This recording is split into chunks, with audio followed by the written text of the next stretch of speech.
Hello everyone, Matt from Model Minutes here, and welcome back to the workbench for episode 4 of our Build With Me Spitfire Mark 1 series. So this is the kit that we're currently working on, and in the previous episode we got as far as here. So the majority of the assembly is complete, and we have finished our painting. So in this episode it's time to apply these transfers. So join me as I get stuck in episode 4, where we should pretty much get this kit almost complete.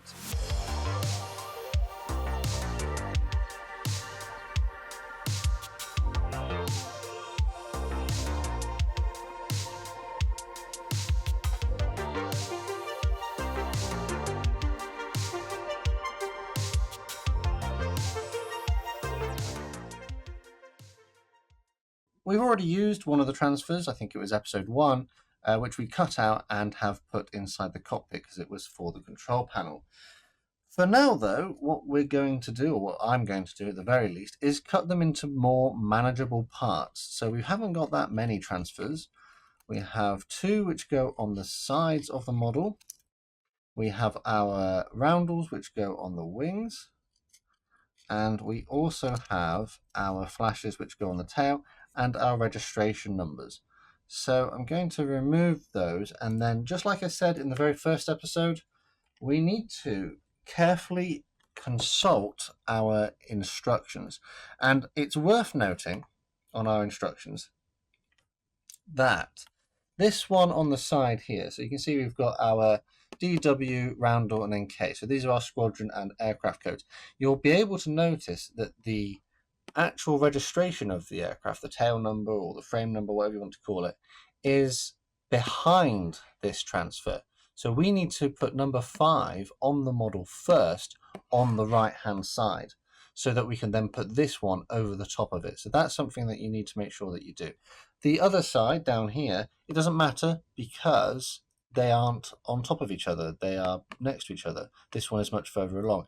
The reason why is because the roundels on both sides of the aircraft should be in exactly the same place. Sort of from the nose to there and from the nose to there, that should be the same distance. They're not off center. They should be in the same place on both sides. That means the letter's been pushed either side of it. And in this case, they've gone over the top of the registration number. So what we've done, we've cut our transfers out, and we need to start soaking these in warm water to release them from the backing paper. So I'm going to go ahead and get some warm water. As we've got the model in this position already, I'll just get rid of those, don't really need them there. I'm going to do the ones on the wings first.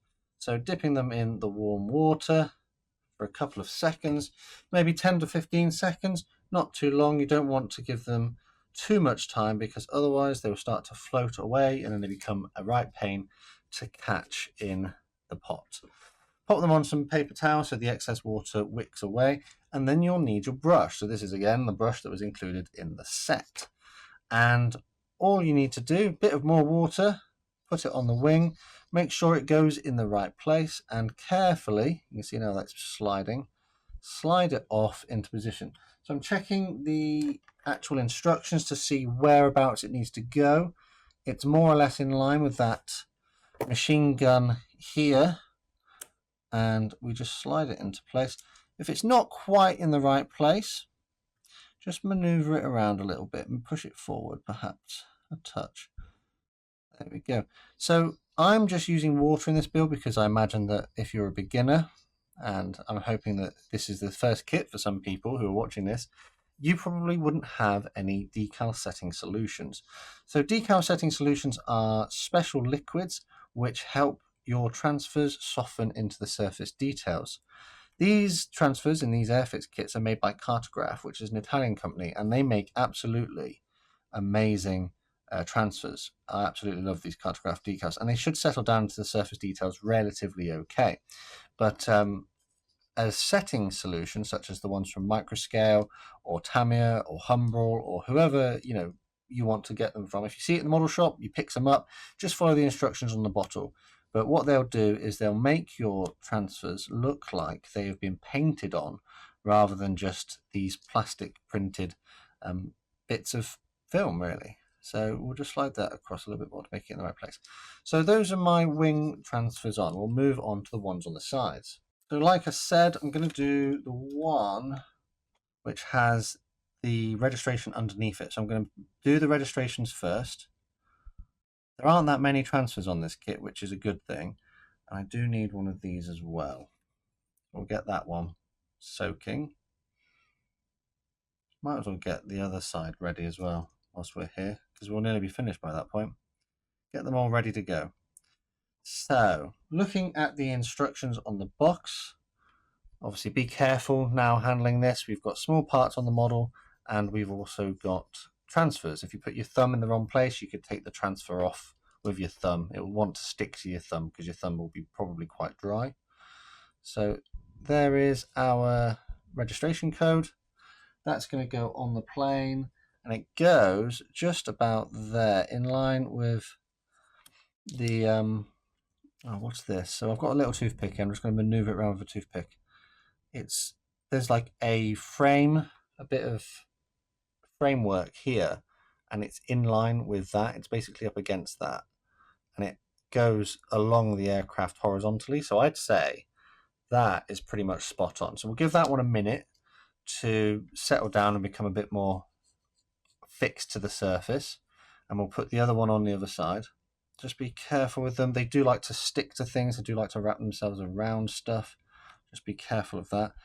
You can manipulate them with a bit more water, and that should go in the same place, following the lines on there.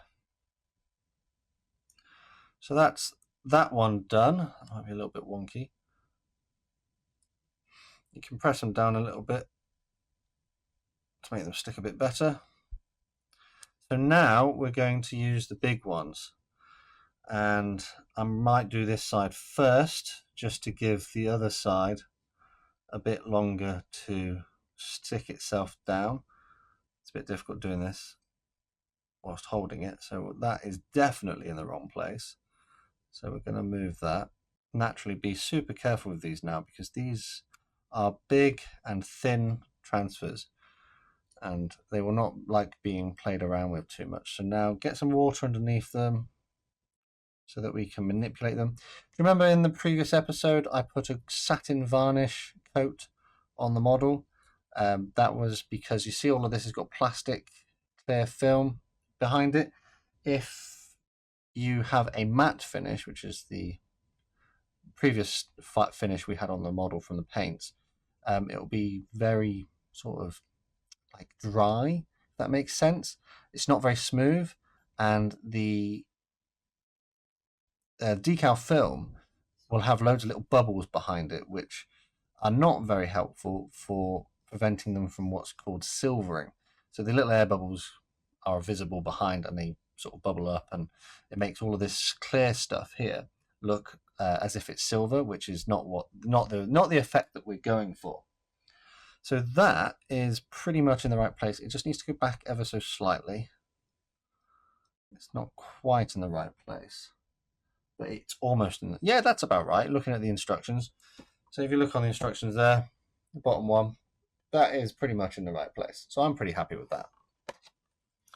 So flipping over to the other side then, and we'll do the other big one nice and carefully. So we need to get the roundel in the same position, and it goes like that more or less, but we need to maneuver it carefully into place so that it's in the same place as the other roundel. So you can see there that they are aligned with each other more or less, and then the actual transfers should settle down over the top like that. Perhaps it needs to rotate ever so slightly.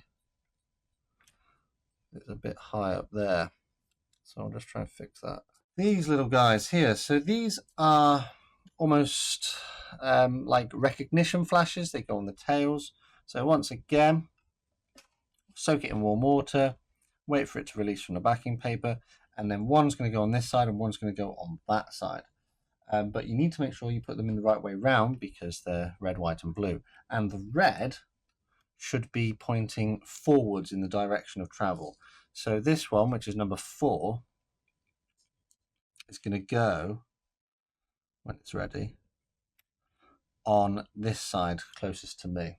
Once again, looking at the instructions to make sure I put it in the right place, but it pretty much goes at the top there, and then carefully position it. There we go. So that one's about right. And then we're going to flip over to the other side and put the last one on. So transfers. A lot of people don't like transfers. I think on a kit like this, where there aren't that many, this is like perfect to learn the basics of transfers or decals. Maneuvering them around. And the good thing about these is they're not so small that they get lost or stick to themselves. Transfers do have this nasty habit of when they are released from the backing paper of sticking to themselves and then wrapping themselves up into a tiny little roll, and then they become absolutely it's a horrendous job to get them unrolled from each other. Just there we go, just manipulating them. So over time these transfers will settle down onto the surface. They will start to stick down. I'm going to, just whilst that's happening, encourage them to do so by brushing on top of them to remove any air bubbles or water, excess water that might be underneath them. Just be careful because you don't want to move them in the process. You can see the ones on the wings now, since we've been doing this, they're starting to wrinkle up a little bit. That is normal. They will wrinkle up before they then flatten themselves back down again. That's perfectly fine. So just let them do it. When you've done this, just leave them alone. Just leave them to settle themselves. Don't be tempted to mess with them too much because you will end up either ripping them, removing them, moving them inadvertently. So yeah, just get them into place and then leave them to effectively cure. So when they've cured, I will see you again to put the next parts onto the model and move on. This curing process could take an hour, 2 hours. Maybe best thing to do would be to leave it overnight. If you do leave it overnight, maybe put like a box over the top to stop any dust from sticking to the model, just to keep it nice and clean. There we go, so I left this overnight, and as you can see now, the transfers have settled down into the surface of the plastic, and they look more like they've been painted on. And I don't seem to have much in the way of silvering. There's a tiny little bit down here, can't really see it. So they've gone on really well. I'm glad I put that satin coat down. So what I'm going to do now, and again this is an optional step, is I'm going to use this matte 49, which is a matte varnish, so it's a matte clear coat, on top of my transfers to dull down that shine.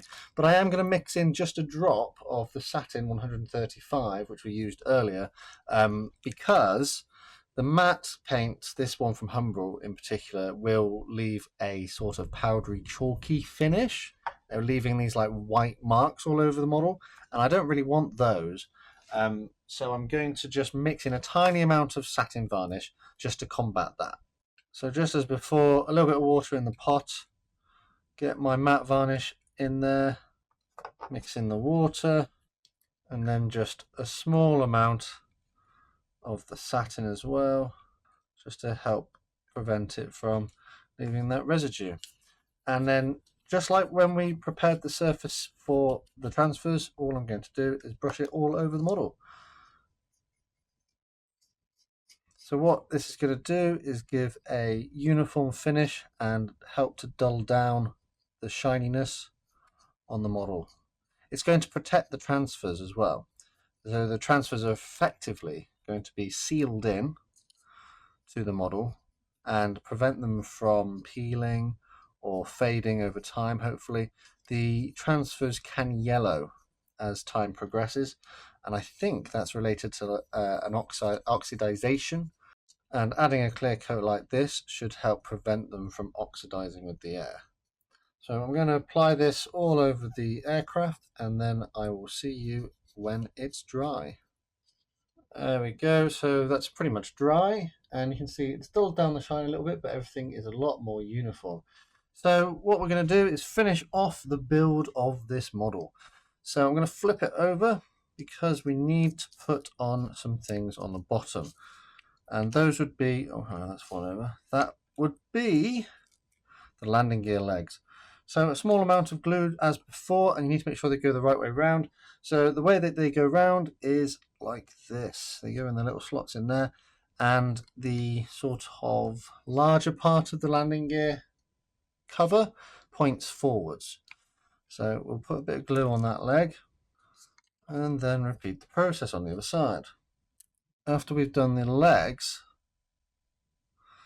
we'll need to add the wheels. And the wheels have a flat side to the tyres. So if I pick this one up, you can see on there, in my hand, you can see on there that one edge is flat, the top edge up here is flat, and that's to simulate it being on the ground and the weight of the wheel is pushing through it. So what I'm going to do is put a little bit of glue, a little bit of cement on the axles. One on there, a bit on there, and then we're going to pop it on, and then before the cement starts to cure, I'm going to pop it up the other way around. Easier said than done. There we go. Put it actually on its wheels and make sure that they are at the correct orientation so that they are flat, which that is about right now. So I'm just rotating the wheels on the floor so that when it's sitting on the ground like that at an angle, the wheels are flat on the floor, with their flat bits flat on the floor. Like that. Yep, that looks about right. So make sure you check that.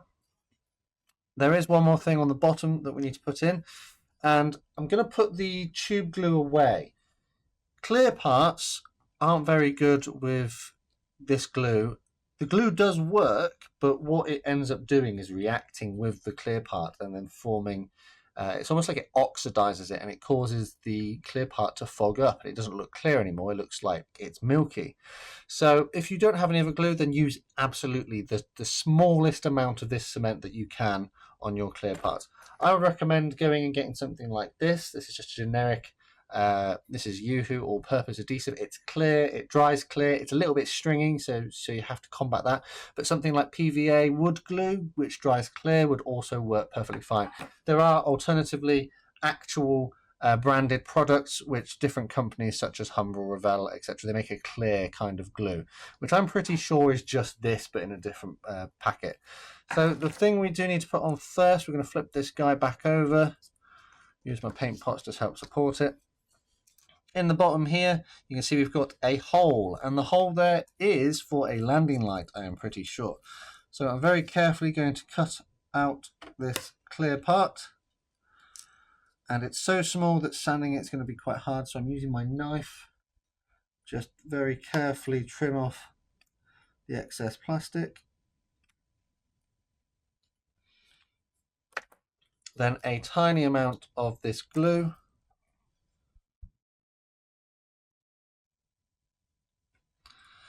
Is added to the hole, and this clear part, it has an almost conical shape, so this side that's closest to the camera, you can see that, is narrower than the bottom side, and it goes in with the narrow end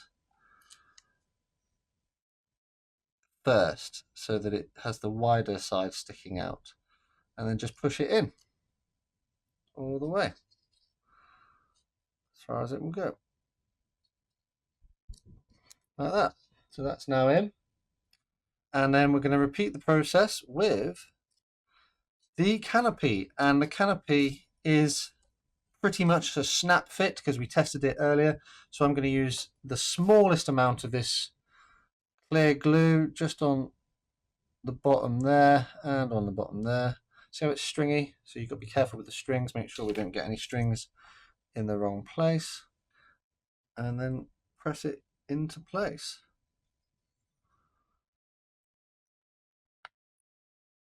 The glue will just make sure that it stays there, and that is pretty much a basic out-of-the-box build. So if you're happy and you've got to this point, then this is your kit now complete. However, I am going to do another episode, so if you tune in for the next one, we'll be looking at some basic ways to improve our basic model. But if you're happy with your kit at this point, then, well done, you've completed your Spitfire Mark I from Airfix. But like I said, in the next episode, there will be some basic tips on how to improve this a little further and make it look a little bit more realistic. As always, quick shout out to my channel members and patrons. Massive thanks to these guys on screen for the support they give my channel. If you'd like to join them, take a look at the links in the description. If you enjoyed this one, dropping a like would be greatly appreciated. And if you're new here, subscribing with notifications on will mean you never miss a modelling upload. Finally, all that's left to say is a massive thank you to you for watching this one, and I'll see you on the workbench again next time.